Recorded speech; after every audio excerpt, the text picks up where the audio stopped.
Ce soir, les corps des 5 soldats burkinabés morts au nord Mali pourraient arriver à Ouagadougou dans les 2 jours qui suivent. Selon la porte-parole de la MINUSMA, Radia Achouri, les blessés sont en soins intensifs. Elle a été jointe au téléphone ce matin. Vous l'entendrez dans cette édition. Près de 2 milliers de caméléons séchés se transportent dans les ruelles de Bobo-Dioulasso. Le trafic a été stoppé par une patrouille mixte, force de sécurité, eaux et forêts. Personne ne sait jusque-là à quelle fin ces caméléons étaient destinés. Et puis 30 tonnes de produits périmés saisis et consommés ce vendredi à Dakola, à la frontière ghanéenne. Là aussi, il a fallu la vigilance conjuguée des forces de sécurité et des douanes. Appel à la vigilance de tous a été lancé sur place. À suivre dans cette édition. Bonsoir à tous et merci de suivre les 20h de la télévision du Burkina. Les 4 casques bleus burkinabés blessés gravement dans l'attaque de Goudam jeudi sont soumis à des soins intensifs à Dakar au Sénégal. Le 5e est à Tombouctou dans l'hôpital de la MINUSMA. Pour ce qui est des 5 victimes décédées, leur corps pourrait arriver à Ouagadougou dans les 2 jours qui suivent, selon la porte-parole de la mission onusienne, Dramanda Dian. Ils sont en mission au Nord Mali. À seulement 45 km de Tombouctou, sur l'axe Goudam-Tombouctou, une patrouille de Badenia 3 de la MINUSMA a été victime d'une embuscade. Le bilan officiel fait état de 6 morts et de 5 blessés, dont 4 dans un état critique. Ils ont été immédiatement hier transférés à Tombouctou pour recevoir à l'hôpital de la MINUSMA pour recevoir des soins nécessaires. Mais il s'est avéré que parmi les 5 blessés, il y avait 4 qui avaient souffert des blessures très graves.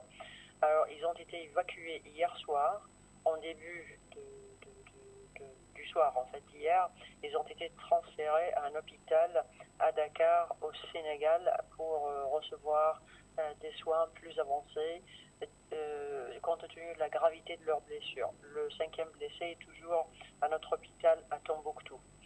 Pour ce qui est des soldats et des casques bleus qu'on a perdus malheureusement et que Dieu ait leurs âmes, leurs corps ont été rapatriés hier, enfin rapatriés non, mais plutôt transférés de Tombouctou à Bamako hier soir. Et bien entendu, ils seront rapatriés dans les 2 jours qui viennent à leur patrie d'origine. L'attaque a été revendiquée quelques heures après par la nébuleuse AQMI, Al-Qaïda au Maghreb islamique. En rappel, 3 casques bleus burkinabés avaient déjà été blessés le 28 mai dernier suite à l'explosion d'une mine dans la même région de Tombouctou. Au total, 42 soldats de la MINUSMA, la mission multidimensionnelle intégrée des Nations Unies pour la stabilisation au Mali, ont péri depuis le début des opérations, mais cela n'enlève en rien la détermination de la communauté internationale. Nous continuons, comme je l'ai dit, avec la même détermination. Le phénomène du terrorisme requiert plusieurs intervenants et plusieurs actions et une lutte continue. Il faut à tout prix sécuriser le Mali et la sous-région menacée par les djihadistes, a laissé entendre la porte-parole de la MINUSMA. Ce 3G, le monde entier célèbre la journée internationale sans sac plastique. Occasion pour les réseaux pour une gestion durable des sachets solides de demander l'interdiction des sachets plastiques non biodégradables au Burkina Faso. Le réseau appelle la population à utiliser les emballages et autres objets plus écologiques.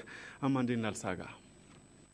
En cette 4e journée internationale sans sac plastique, la plateforme Ressources, Réseau pour une gestion durable des déchets solides, monte au créneau. Face aux hommes de médias, les membres du comité de pilotage de la plateforme interpellent le gouvernement burkinabé sur l'application effective de la loi portant interdiction de la production, de l'importation, de la commercialisation et de la distribution des emballages plastiques non biodégradables adoptée en mai 2014. Promouvoir la défiscalisation de tous les emballages importés respectant les paramètres prévus par la loi. Appliquer réellement les pénalités aux contrevenants. Privilégier une collaboration sous-régionale dans la mise en œuvre de la loi. Déployer et communiquer davantage sur le programme de traitement et de valorisation des déchets plastiques. Pour l'heure, Ce réseau international, composé de 38 organisations et institutions de 12 pays d'Afrique et des Caraïbes, compte mettre en place une cellule de veille sur l'avancée de la mise en œuvre de l'application de la loi. La plateforme Ressources a saisi l'occasion pour inviter les populations à utiliser les emballages et autres objets plus écologiques afin de venir à bout du péril plastique. Et si la loi portant interdiction des sachets plastiques peine à s'appliquer, il y a des gens qui ne se plaignent pas du tout, les recycleurs. Eux ont besoin de ces déchets comme matière première pour leur donner une seconde vie. Et parmi ce groupe, Philippe Yoda, que Tanga Kafando a rencontré pour nous. Reportage. Dans son atelier situé à Benogo, au secteur 43 de Ouagadougou, Philippe Yoda donne une seconde vie au plastique. Recycleur, Philippe a commencé son activité dans la fabrication des sacs. Il y a de cela 25 ans que j'ai commencé à trouver, à chercher pour voir comment juguler la quantité de déchets plastiques qui est devenu un phénomène aussi criard que le phénomène SIDA. Aujourd'hui, le récupérateur a innové et élargi la gamme de ses produits. Des pavés, des panneaux de signalisation, des ruches, des tables bancs, des poupées, des moules de craie et bien d'autres objets sont fabriqués dans cet atelier. Et pour les obtenir, les déchets plastiques sont fondus, la pâte ou le liquide obtenu coulé dans des moules. Il y a 3 options d'innovation que j'ai trouvées. Les substituer au ciment pour fabriquer les regards de compteurs ONEA, faire les pavés, les substituer au fer pour faire les panneaux de signalisation, les substituer au bois comme vous l'avez vu pour produire des objets utilitaires comme les ruches à miel, et les meubles de maison, des moules pour fabriquer la craie. Le recyclage nourrit une chaîne de travailleurs allant du collectionneur de déchets plastiques au revendeur des produits faits à base de la récupération. Ce tas d'immondices est une poubelle en or pour Michel Corbeaugo qui paye le sachet avec les collectionneurs et les revend aux recycleurs. De la collecte au lavage, au tri, au déchiquetage jusqu'à la production des objets, vous voyez qu'il y a plusieurs chaînes de travail qui sont. Il y a la menuiserie, il y a la soudure, il y a tout un tas de chaînes de métiers utilitaires qui se créent autour de l'idée de valorisation des déchets. Interrogés sur la loi portant interdiction du sachet plastique, ces recycleurs y voient une bonne chose et trouvent d'ailleurs qu'ils sont les précurseurs de la lutte anti-plastique et doivent à ce titre être associés dans le processus de reconversion dans le biodégradable. 4 citadins d'Afrique subsaharienne sur 5 vivent dans les bidonvilles. Les chiffres sont de l'ONU Habitat qui investit près de 800 millions de francs CFA dans le quartier Bissiguen pour y apporter un peu de commodité. La somme a servi à réaliser des infrastructures comme des centres de santé ou des établissements secondaires dans le quartier. Aruna Mari. Cette mobilisation de la population de Bissiguen en dit long sur leurs attentes vis-à-vis du PPAB, le programme participatif d'amélioration des bidonvilles. Un projet dont le coût est estimé à 800 millions de francs CFA et financé à hauteur de 200 millions par l'État. Il s'agira premièrement d'améliorer l'assainissement au niveau de ce quartier à habitat spontané et également d'électrifier le centre médical, construire un bâtiment où les populations pourraient organiser un comité de quartier. Et il est prévu même une salle pour les élèves. Et donc la nuit, les élèves pourront se retrouver au niveau de ce centre-là pour étudier. L'Union européenne, le secrétariat des pays ACP, Afrique, Caraïbes, Pacifique et ONU Habitat contribuent pour 600 millions à l'enveloppe allouée au projet. Parmi les objectifs du millénaire pour le développement, il y a l'objectif 7 qui vise notamment à rendre accessible l'accès à l'eau potable et également à faire en sorte que 100 millions d'habitants vivant dans les bidonvilles puissent avoir accès à un habitat décent. Habitat décent signifie accès à des services de base, santé, eau potable, assainissement, et c'est ce qui est en train d'être fait ici au niveau de Bissiguen. Des actions qui pourraient contribuer à faire des résidents des zones non loties des citadins à part entière. Un tour justement sur le site qui va bénéficier de ce projet, Bissiguen. C'est dans l'arrondissement 8 de Ouagadougou. Et sur place, les populations ont des attentes vis-à-vis de l'administration. Elles attendent surtout de changer de façon significative leurs conditions de vie. Dramandadia. Bissiguen, à la sortie nord de Ouagadougou. Nous sommes au secteur 35 dans l'arrondissement 8.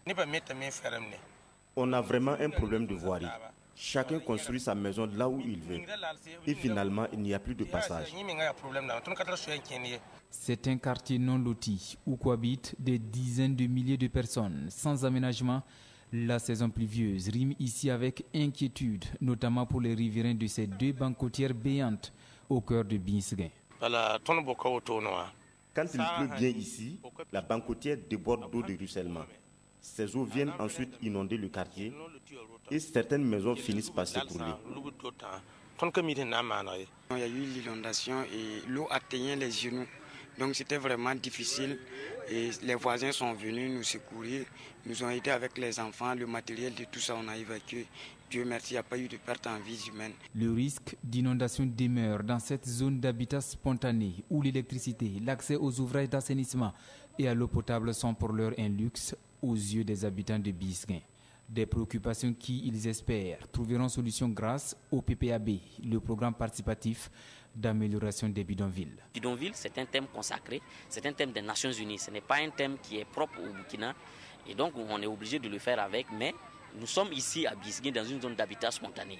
C'est une zone non lotie comme nous l'appelons couramment au Burkina. Dans le cadre de ce programme, nous n'avons pas vocation pour dire que nous venons faire un lotissement.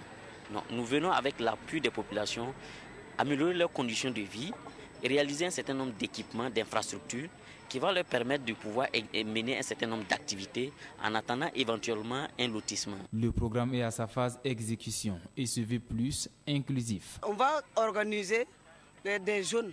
Nous, on a déjà prévu 5 zones. Au fur et à mesure, on va les sensibiliser. Si le projet est venu, ils vont enlever, enlever les voies que l'eau ne peut pas passer là. Ils vont essayer d'arranger ça. Et ensemble, nous, on va voir comment il faut faire pour que ce ne soit pas comme avant. Le programme participatif d'amélioration des bidonvilles est une initiative de l'ONU Habitat et mise en œuvre dans une douzaine de pays ACP, Afrique, Caraïbes, Pacifique, avec le soutien de la Commission européenne. Le problème des habitants de Koukoufouanou est tout autre. Là-bas, 36 personnes ont été arrêtées, 7000 déplacés aux sans-abri. C'est le bilan de l'opération de déguerpissement dans ce hameau de culture situé à 70 km de Fadangourma. La coalition contre la vie chère de la région a marché le 27 juin dernier pour les soutenir. Explication sur place, Lambert Soma. En initiant cette marche dans les rues de la ville de Fada, la coalition contre la vie chère section du Gourma entend protester contre la destruction les 16 et 17 juin dernier du hameau de culture de Koukoufouanou. Selon la CCVC, ce sont plus de 7000 personnes qui se retrouvent sans abri et sans assistance. D'interpeller les autorités locales et nationales afin qu'elles puissent trouver une solution urgente aux difficultés que vivent ces âmes-là, actuellement dispersées dans toute la région de l'Est et à travers le Burkina, et leur trouver des terres afin qu'elles puissent, en tant que paysans, cultiver.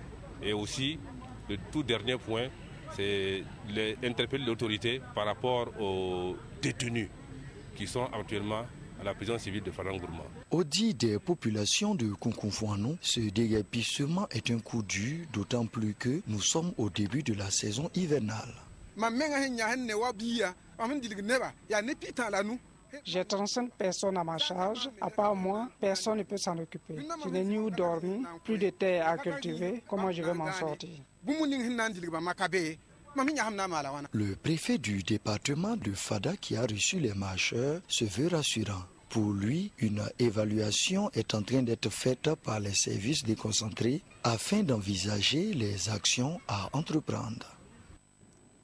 Pas de contestation encore sur le bilan du projet Triple S qui arrive à terme au Burkina. Selon les responsables, les résultats ont été jugés satisfaisants. Ils ont fait le bilan aux journalistes. Triple S intervient dans le domaine de l'eau potable et de l'assainissement. Bouma Ernest Nebié. L'objectif global du projet Triple S est d'accompagner l'État dans sa politique d'approvisionnement en eau potable au profit des populations des villes et campagnes du Burkina. IRC, depuis 2012, accompagne donc les autorités pour effectivement, dans le cadre du projet Triple S, identifier les blocages pour l'accès durable aux services d'eau potable, mais également pour expérimenter des solutions pour lever ces blocages. Après 3 ans d'existence et de travail, le projet est à son terme et ses résultats, selon ses responsables, sont probants.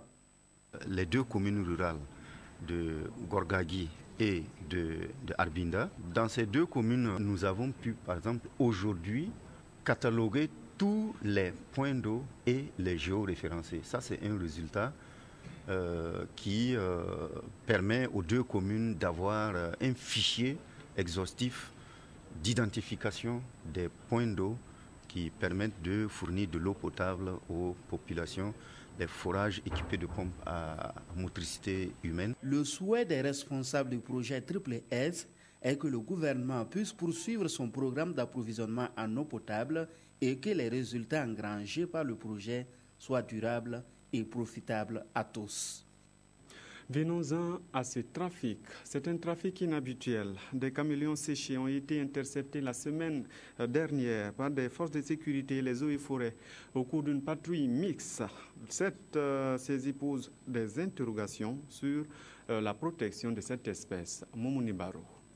Ceci est un lot de plus de 1800 caméléons séchés en provenance du Niger pour le Mali. C'est une saisie des agents des eaux et forêts en collaboration avec les services de sécurité et de douane. Vu cette quantité importante, la question qui se pose est de savoir si l'animal est protégé ou pas. Les espèces de caméléons sont protégées en général, comme plein d'autres espèces. Il y en a qui ont des statuts particuliers, qui bénéficient de protection intégrale. Cette espèce particulière ne fait pas partie de cette liste sur le plan international. Comme tout animal, le caméléon fait partie de la biodiversité faunique dont son rôle dans l'équilibre de l'écosystème n'est plus à démontrer. Comme l'homme, chacun a son importance dans la vie pour avoir été créé. Donc il n'y a pas une créature qui est inutile. Son exploitation est interdite, mais certaines personnes ne l'entendent pas de cette oreille.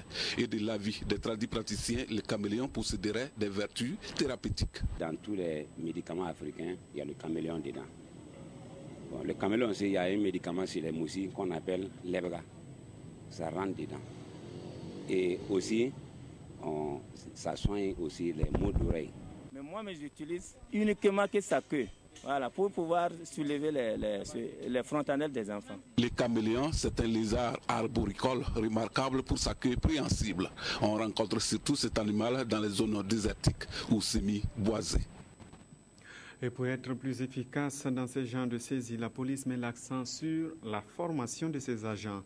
Une académie de police vient d'être lancée. Elle a pour mission de former les cadres moyens et les cadres supérieurs de la police avec pour finalité d'établir une distance entre les exécutants et les commandants. Aimé Solange Guigma. Cette académie de police va assurer la formation des officiers et commissaires de police et la formation continue de passage de grade. Travailler à soi des conditions nécessaires pour une formation de qualité, c'est le défi que l'administration nouvellement installée est appelée à relever. L'élan qui a été pris et qui fait qu'aujourd'hui nous avons des infrastructures adaptées, nous avons des conditions optimales pour pouvoir accomplir notre mission, me donne l'espoir que, avec le même effort, d'ici quelques années, nous puissions avoir les infrastructures manquantes et la logistique qui reste pour que cette école reflète effectivement le prestige qui est attendu d'elle au niveau de la sous-région. Ce creuset du savoir est réalisé pour répondre, entre autres missions, aux nouvelles formes de menaces. La sous-région actuellement est caractérisée par des menaces terroristes, par le grand banditisme. Donc il nous faut une police professionnelle. Et je pense au sortir de cette académie, les policiers seront bien formés pour répondre à leur mission qui est de protéger notre nation. Cette infrastructure va également renforcer le respect et la discipline entre corps de conception, d'encadrement, de commandement et d'exécution au sein de la police. 300 élèves sont attendus pour la rentrée académique 2015-2016. Et cela pourrait aussi aider à barrer la route à certains commerçants véreux qui persistent encore dans la fraude. Des produits périmés continuent de circuler dans des magasins et boutiques du Burkina.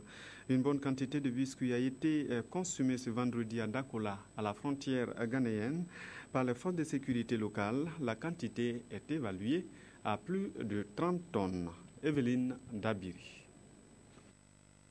C'est l'inspection phytosanitaire en charge du contrôle des denrées alimentaires de Dakola qui a levé le lièvre, lourd de 38 tonnes et essentiellement constitué de biscuits, glucose et coconuts.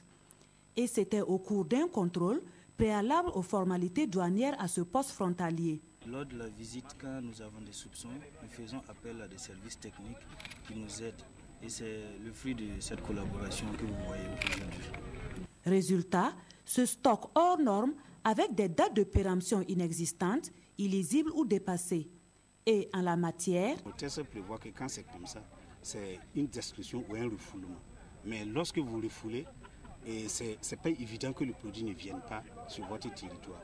Parce que quand il va rentrer dans le pays voisin, de là-bas, non seulement nous n'allons plus pouvoir contrôler l'aspect qualité, et en plus de ça, même les formalités douanières ne seront plus remplies, puisque du pays, et là où le pays voisin, là où on a refoulé, l'importateur va pouvoir faire rentrer ça par autre moyen.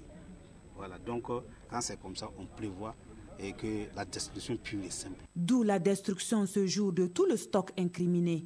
Et ces produits en provenance de l'Inde appartiendraient à un certain Lukman Ouedraogo qui serait jusqu'à cette date introuvable. En culture et cinéma, on a eu droit hier à une projection de 6 courts-métrages à l'Institut français. Les 5 de ces réalisateurs ont reçu le soutien des États-Unis. Ils ont eu soit une formation ou un soutien financier. Ismaël Diloma Sirima. 5 courts-métrages étaient au programme de cette soirée de projection cinématographique parrainée par l'ambassade des États-Unis.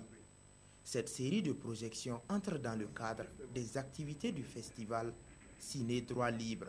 Quand on est tombé sur l'information de ce projet, financé par les Américains, où ils choisissent des jeunes, souvent qui n'ont jamais touché la caméra, dans 5 pays, le Burkina, le Sénégal, le Mali, le Niger et la Mauritanie, pour réaliser des films sur leur vécu, sur leur identité culturelle et sur comment combattre l'extrémisme violent.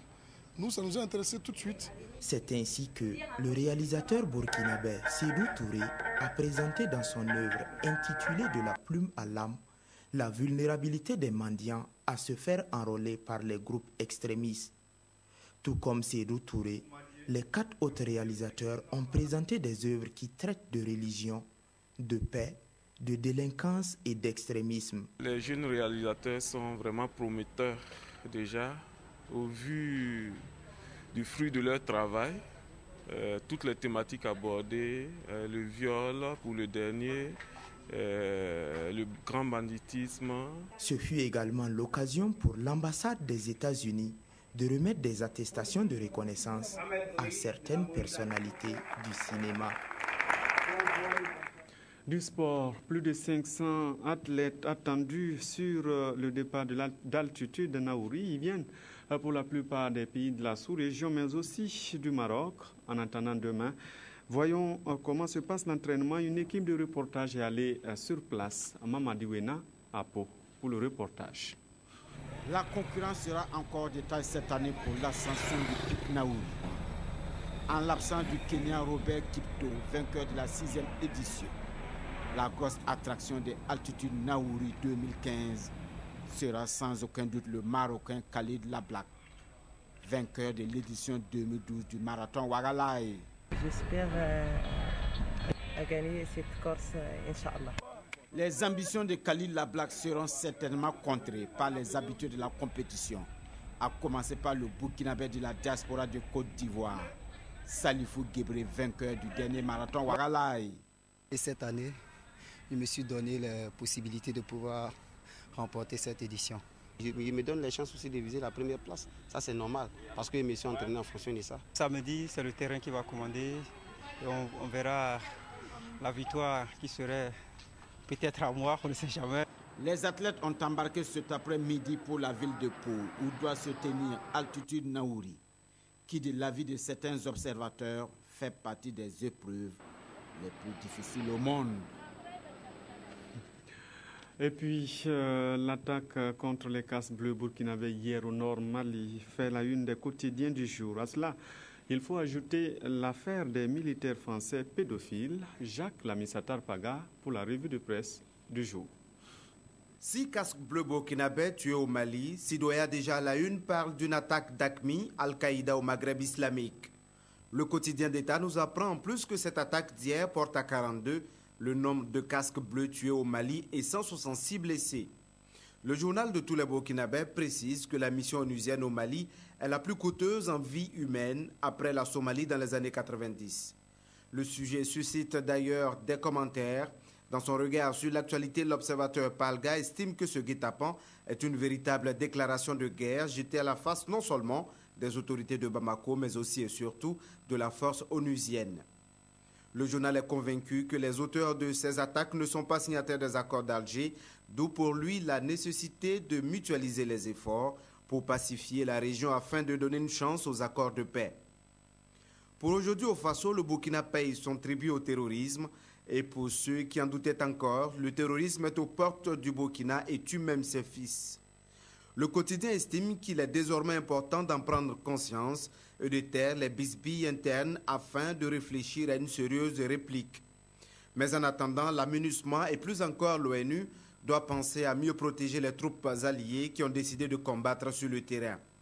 Sur un autre sujet presque connexe, l'affaire des militaires français pédophiles au Burkina, le quotidien Le Soir s'insurge. Le journal se demande d'ailleurs en quoi est-ce que cette présence de l'armée française est nécessaire et ce qu'en sont les raisons officielles. Les militaires français mis en cause ont été extradés pour être jugés en France et cela n'est pas du goût de l'éditorialiste du Soir. La justice en France devrait être la même au Burkina. Ce qui est fait, c'est du mépris et une négation de l'autre, pointe Le Soir.